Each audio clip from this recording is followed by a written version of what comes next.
నమస్కారం పీసీఎన్ వార్తలకు స్వాగతం. వార్తల్లోని ముఖ్యాంశాలు.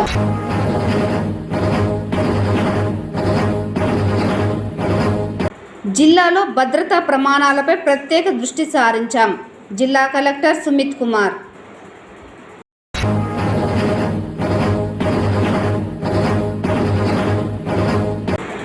మే 12వ తేదీ నుండి 20వ తేదీ వరకు నిర్వహించే ఇంటర్మీడియట్ సప్లిమెంటరీ పరీక్షలను పగడ్బందీగా నిర్వహించేందుకు అన్ని ఏర్పాట్లు చేస్తున్నాం. డిఐఈఓ శ్రీనివాసులు.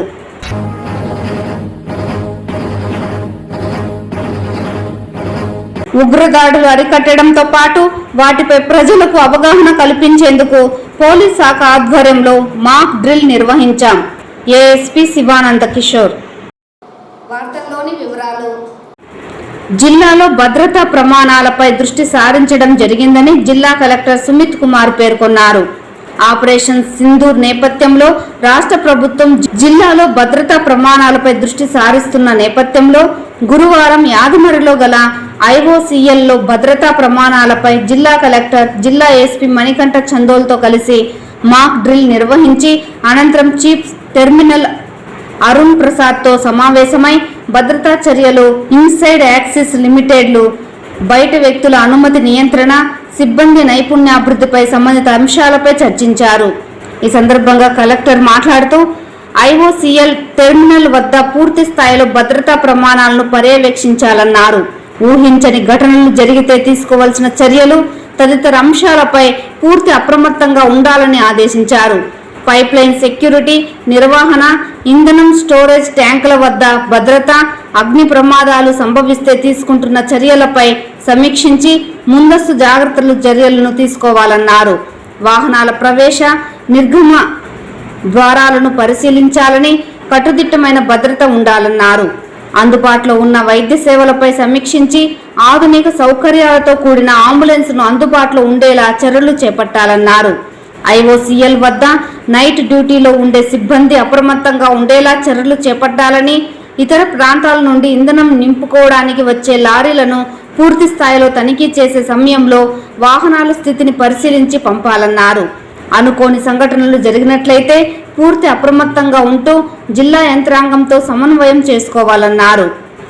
జిల్లా ఎస్పీ మాట్లాడుతూ మాక్ డ్రిల్ సమయంలో ఐఓసీఎల్లో ఉన్న స్టోరేజ్ పాయింట్లలో ఉగ్రవాదుల దాడులను ఎదుర్కొనేందుకు ఎలా స్పందించాలో తెలిపారు. ఐఓసీఎల్ వంటి ఇంధన సంస్థలు ఉగ్రదాడులకు ప్రధాన లక్ష్యంగా మారే అవకాశాలు ఉండడంతో భద్రతా ఏర్పాట్లపై ప్రత్యేక దృష్టి పెట్టడం జరిగిందన్నారు.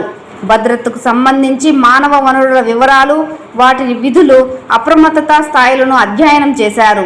పారిశ్రామిక సంస్థలు తమంతటా అవే భద్రతకు ప్రాధాన్యత ఇవ్వాలని, పోలీస్ శాఖ ఎల్లప్పుడూ కలిసి పనిచేస్తుందని హామీ ఇచ్చారు. ఐఓసీఎల్ టెర్మినల్ చీఫ్ వివరిస్తూ చెన్నై నుండి అండర్ గ్రౌండ్ పైప్లైన్ ద్వారా ఇంధనం సరఫరా జరుగుతుందని, 2013 నుండి టెర్మినల్ కార్యకలాపాలు నిర్వహిస్తున్నామని, పూర్తి స్థాయిలో భద్రతా ప్రమాణాలు పాటిస్తున్నామని, రాత్రి సమయంలో టెర్మినల్ కార్యకలాపాలు ఉండవని జిల్లా కలెక్టర్ ఎస్పీకి వివరించారు. ఈ మాక్ డ్రిల్లో IOCL special deputy collector Venkata Siva, additional SP Rajasekhar Raju, tahsildar Parthasarathi, ఇతర సంబంధిత సిబ్బంది తదితరులు పాల్గొన్నారు. Quality failure, sir. So then we cannot supply, sir. So based on all these factors, they pump it, sir. So have you faced any problems in last in your 5, 7, 10 years of working, where pipe leakages have happened, or where supply have stopped due to some reason? In the CBPL pipeline, no, sir. Last 10 years, nothing. No, sir. Not even a single break. No, sir. Do you have your team also who travels along the route and say yes, it is fine, yes, everything is good, there is no construction happening? Yes, sir. We have a separate pipeline division team sitting here, sir. There are around 10 officers and some staff are there, and line worker securities are there who are ex-servicemen, DGS security ex-servicemen, sir. So every 12 kilometers, one line worker is positioned. His duty is to every day walk on the line and ensure that no...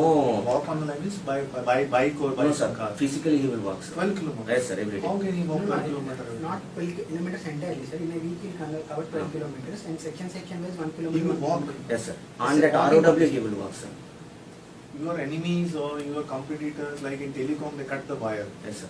Do you have some your enemies or who do this kind of activity? No. No, sir. Okay. And we have a very meticulous maintenance schedule also, sir. So these are our main. మే 12వ తేదీ నుండి 20వ తేదీ వరకు నిర్వహించే intermediate supplementary పరీక్షలను పగడ్బందీగా నిర్వహించేందుకు ఏర్పాట్లు చేస్తున్నట్లు డిఐఈఓ శ్రీనివాసులు తెలిపారు. గురువారం చిత్తూరు జిల్లా కలెక్టర్ కార్యాలయంలో డిఆర్ఓ మోహన్ కుమార్ ఇంటర్మీడియట్ పరీక్షల నిర్వహణపై అన్ని శాఖల అధికారులతో నిర్వహించిన సమావేశం అనంతరం ఆయన కార్యాలయంలో మీడియాతో మాట్లాడారు.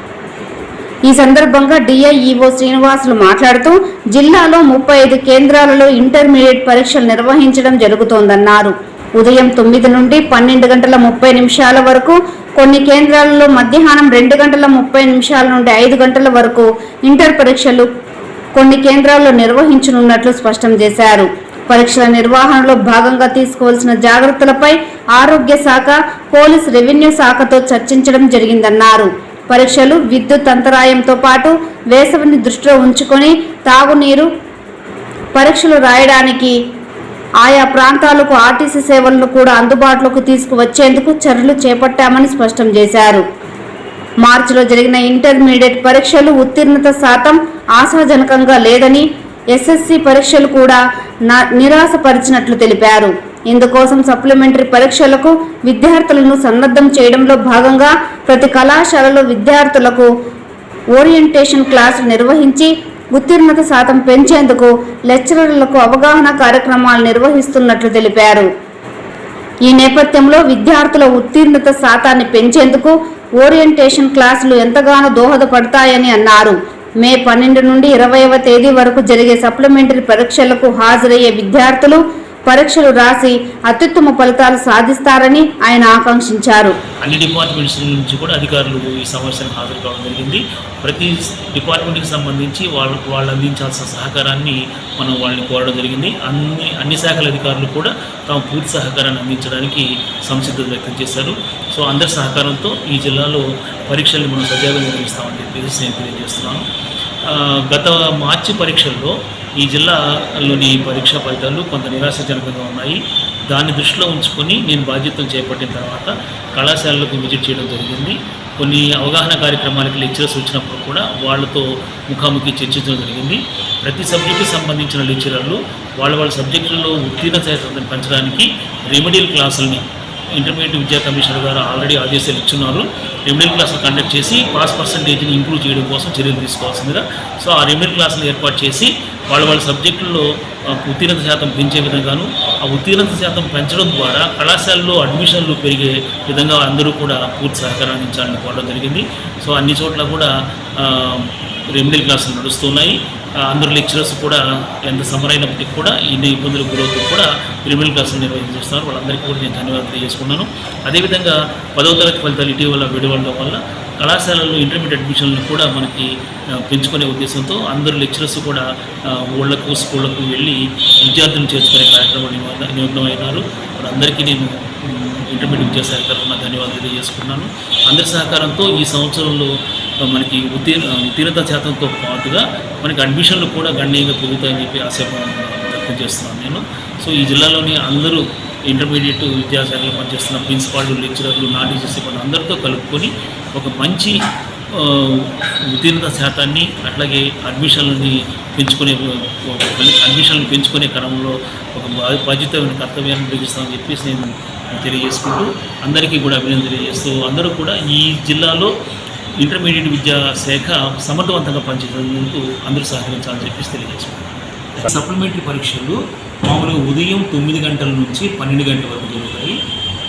మన జిల్లాలో ఉన్న 35 కేంద్రాల్లో దాదాపుగా మనకి 24 కేంద్రాల్లో ఉదయం, మధ్యాహ్నం 2 పూటలు జరుగుతాయి. 11 కేంద్రాల్లో మాత్రమే మనకి ఉదయం పూట పరీక్షలు ఉంటాయి, మధ్యాహ్నం పరీక్షలు ఉంటాయి. 11 కేంద్రాల్లో మాత్రమే. మధ్యాహ్నం టైమింగ్ చెప్పండి సార్. మధ్యాహ్నం వచ్చేసి 2:30 నుంచి 5:30 వరకు కూడా మనకి ఈ పరీక్షలు నిర్వహించబడతాయి.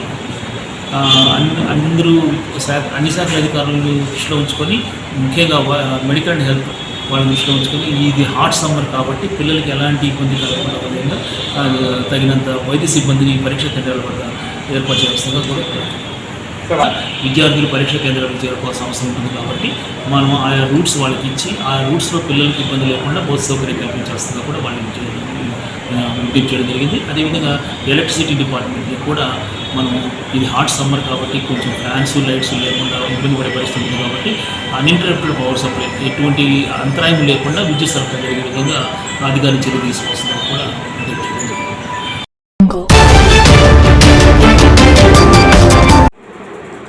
ఉగ్ర దాడులు అరికట్టడంతో పాటు వాటిపై ప్రజలకు అవగాహన కల్పించేందుకు మాక్ డ్రిల్ నిర్వహించడం జరుగుతోందని ఏఎస్పీ శివానంద కిషోర్ తెలిపారు.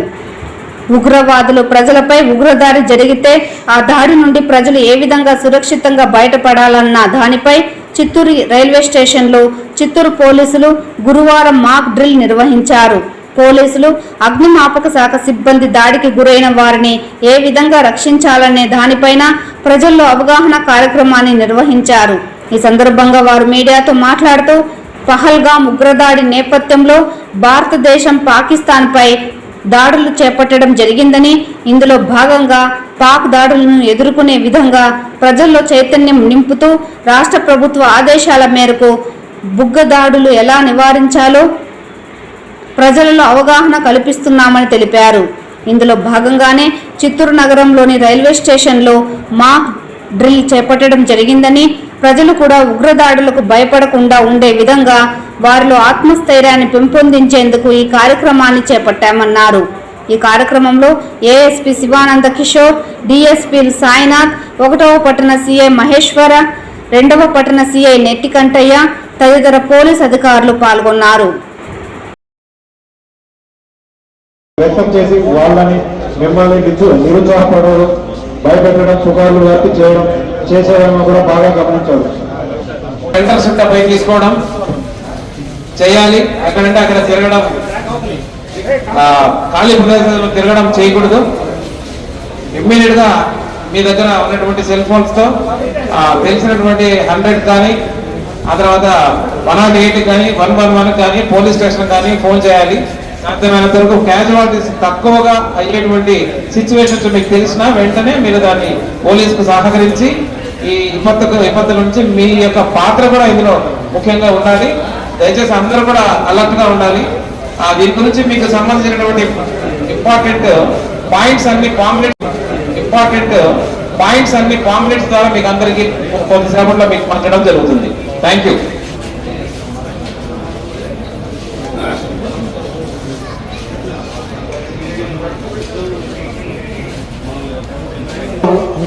పక్కన ఉన్నటువంటి పాకిస్తాన్ దేశంతో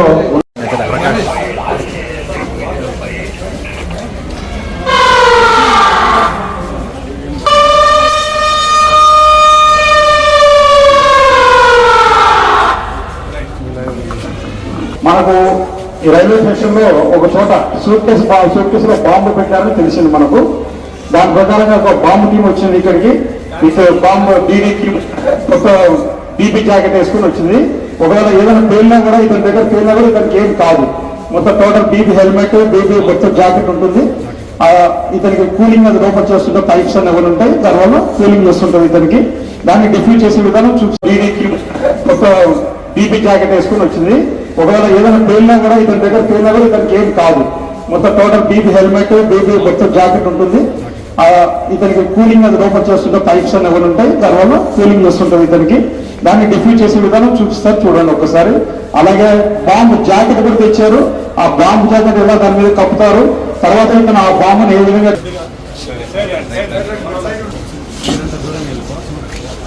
చెక్ చేసుకుంటారు. ఒకరు అక్కడ ఒకరు ఇక్కడ తమ్ముడు ఒకే చోట బాంబు తెలిసిందా కదా సేఫెస్ట్ ప్లేస్ వెళ్ళిపోవాలి.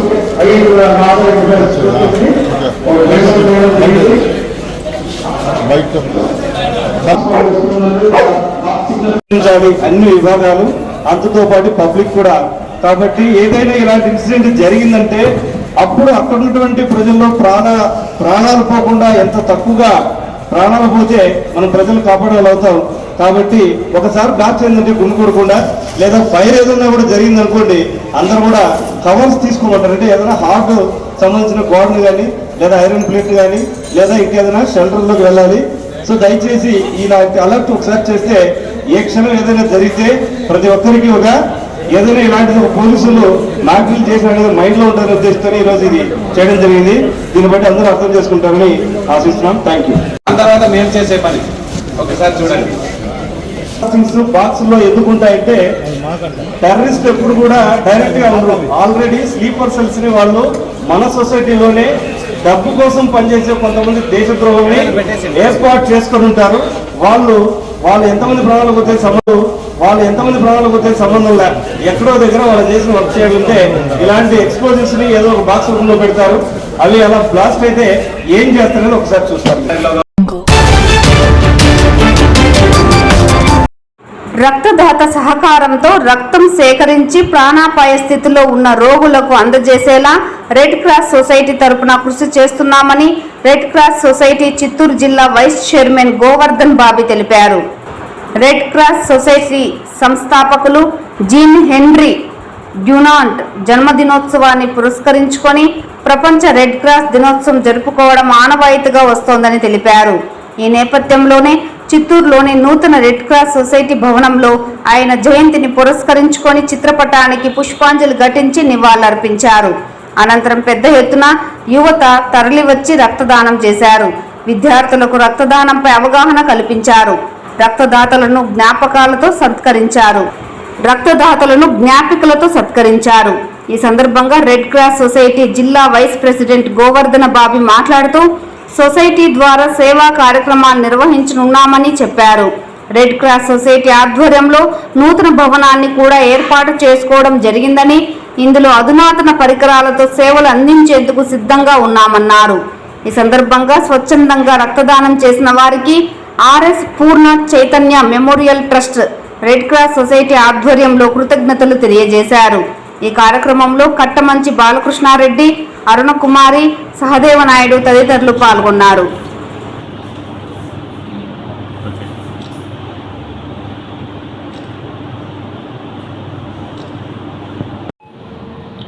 ఇవాళ హెన్రీ డ్యూనాంట్ గారి బర్త్డే. Red cross founder. ఆయన యుద్ధంలో సైనికులు అనేక సమస్యలతో కాళ్ళు విరిగిపోవడం, చేతులు విరిగిపోవడం అలాంటి సమస్యలతో ఉండేటటువంటి యుద్ధంలో జరుగుతున్నటువంటి పరిస్థితుల్ని గమనించి రెండు పార్టీలకు న్యాయంగా ఉండాలని ఈ రెడ్ క్రాస్ని స్థాపించాడు. అప్పటి నుంచి ఆయన స్విట్జర్లాండ్లో ప్రారంభించి ప్రపంచం అంతా కూడా ఈ రెడ్ క్రాస్ ఇవాళ ఈరోజు ఆయన బర్త్డే జరుపుకుంటుంది. మనం కూడా చిత్తూరు జిల్లా రెడ్ క్రాస్ సొసైటీ తరఫున ఇవాళ రెడ్ క్రాస్ డేని ఇక్కడ జరుపుకొని పిల్లలకు అందరికీ కూడా బహుమతులు ఇచ్చి వారి చేత కార్యక్రమాలు కొన్ని చేయించాము. ఇది గుర్తింపుగా రెడ్ క్రాస్ అనేది పిల్లలకు కూడా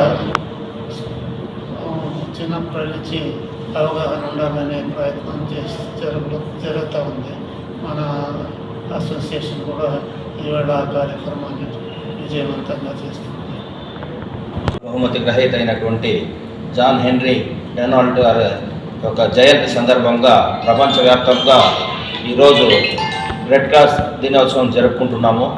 ఈ రెడ్ క్రాస్ దినోత్సవం అందరూ జరుపుకుంటారంటే కూడా చిత్తూరుకి ఒక విశేషం ఉన్నది. ఏమంటే ఈరోజు మన యొక్క కొత్త భవనం నిర్మించుకొని దీంట్లో అధునాతనమైనటువంటి పరికరాలు అమర్చి ఎక్కడా లేనటువంటి బ్లడ్ బ్యాంక్తో పాటు హోల్ బ్లడ్ ప్లస్ మన యొక్క సెల్స్ అన్నీ కూడా డివైడ్ చేసేటువంటి ఎక్విప్మెంట్స్ అన్నీ కూడా మనం ఇక్కడ ఇన్స్టాల్ చేయడం జరిగింది. అది త్వరలోనే మోస్ట్లీ ఇంకొక 1 వీక్ 10 డేస్లోనే కూడా మనము దాన్ని ప్రారంభించబోతున్నాము. కలెక్టర్ గారి యొక్క తేదీలు తీసుకొని ఇంకొక ప్రముఖుల యొక్క తేదీలు తీసుకొని మనం ప్రారంభించబడబోతుంది. ఈరోజు ఇది ఒక మంచి విశేషము అనేసి కూడా నేను చెప్పుకుంటున్నాను. ఇదే విధంగా ఇక ఈ కొత్త భవనం ప్రారంభమైతే ప్రజలకు మరి మన యొక్క ఆసుపత్రికి కూడా ఎవరైతే ఈ బ్లడ్ గురించి అవగాహన ఉండాలో వాళ్ళందరి చేత కూడా మనము ఈ బ్లడ్ డొనేషన్ ఇక్కడనే చేయించుకుంటూ ప్లస్ అందరికీ ఎప్పుడు బ్లడ్ అవైలబిలిటీ ఉండే విధంగా కూడా చూస్తామనేసి కూడా ఈ సందర్భంగా మీకు తెలియజేసుకుంటున్నాం. Thank you.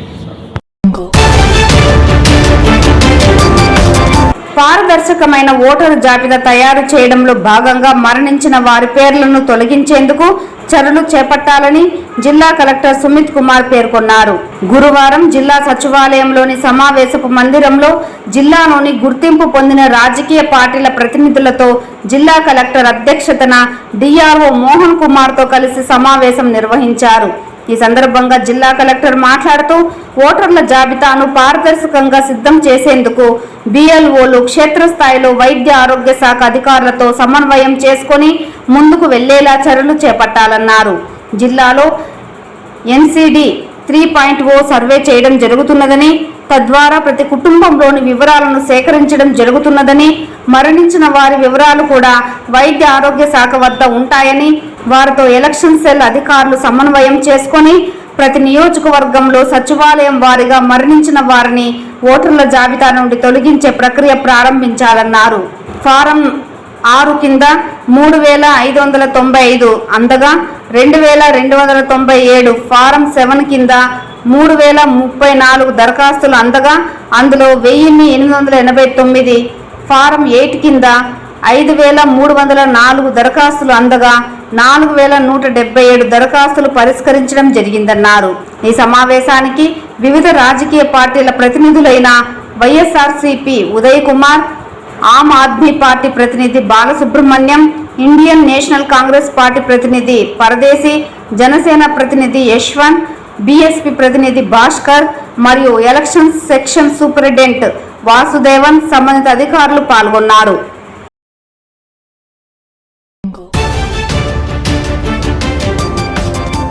తిరుమల నారాయణగిరి ఉద్యానవనాలలో జరుగుతున్న శ్రీ పద్మావతి పరిణయోత్సవాలు 2వ రోజు వైభవంగా జరిగాయి. శ్రీ పద్మావతి శ్రీనివాసుల పరిణయోత్సవ మహోత్సవంలో 2వ రోజైన వైశాఖ శుద్ధ దశమి తిథి అలనాటి వివాహ సుముహూర్త దినమని పురాణ ప్రాశస్తి కనుక ఈ 3 రోజుల పద్మావతి పరిణయోత్సవంలో 2వ రోజుకు ప్రత్యేకత ఉంది. బుధవారం సాయంత్రం శ్రీ మలియప్ప స్వామివారు అశ్వవాహనాన్ని అధిరోహించి సకల సార్వభౌమాధికార లాంఛనాలతో బయలుదేరి బంగారు తిరుచిపై శ్రీదేవి మరియు భూదేవి అనుసరించగా నారాయణగిరి ఉద్యానవనానికి చేరుకున్నారు. మొదటి రోజు మాదిరే శ్రీ స్వామివారికి అమ్మవార్లకు ఎదుర్కోలు, పూల బంతులాట, నూతన వస్త్రధారణ తదితర కార్యక్రమాలు పూర్తయిన తరువాత కొలువు జరిగింది.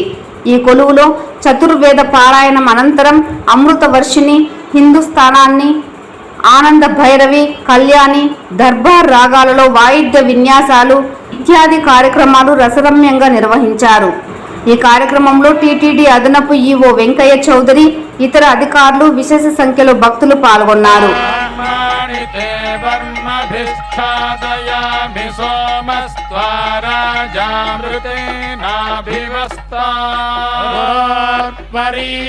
పరివస్తే అస్తు జయంతం త్వామనుమదంతు దేవాః యత్ర బాణాః సంపతంతి కుమారా విశిఖా ఇవ ఇంద్రో నస్తత్ర వృత్రః విశ్వః శర్మ యచ్చతు ధీమో తస్యేవ భవతి ప్రతీకం యద్వర్మీయాతి సమదాముపస్థే అనావిద్ధయా తనువాజయత్వగో సత్వావర్మణో మహిమాపి పర్తు ధన్మనాగా ధన్మనా జింజయేమ ధన్మనా తీవ్రా సమదో జయేమ ధనుశ్శత్రోరపగామం కృణోతి ధన్వనా సర్వా ప్రదిశో జయేమ రక్ష్యంతి వేదాగనీగంతి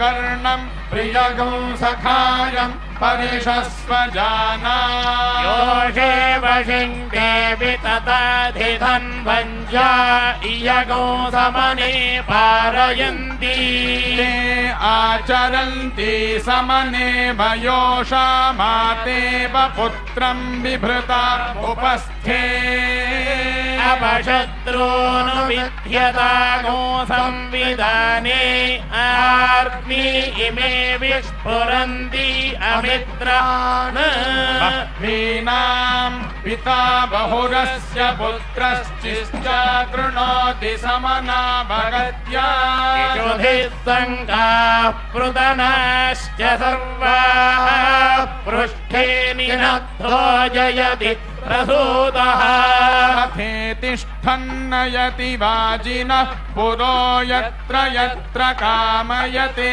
सुषारथिः अभीषूना महिमानं पनायत मनः पश्चादनुयच्छन् रश्मयः तीव्रान् घोषान् कृण्वते वृषपाणयोश्वारथेभिः सह वाजयन्तः अवक्रामन्तः प्रभवैरमित्रान् खिडन्ति शत्रुघोरनभव्ययन्तः वाहनगो हविरस्य नाम यत्रायुधन्निहितमस्य वर्मा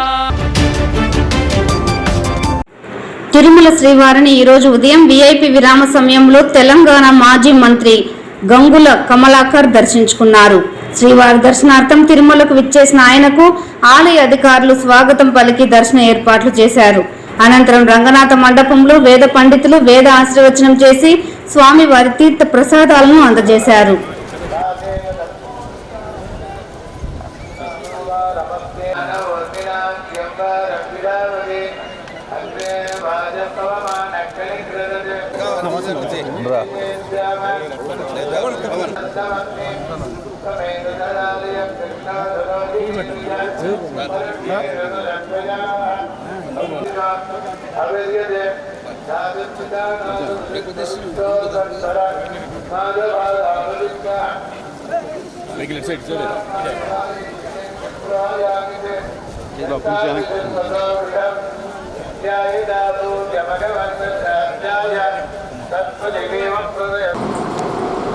ఈ వార్తలు ఇంతటితో సమాప్తం. నమస్కారం.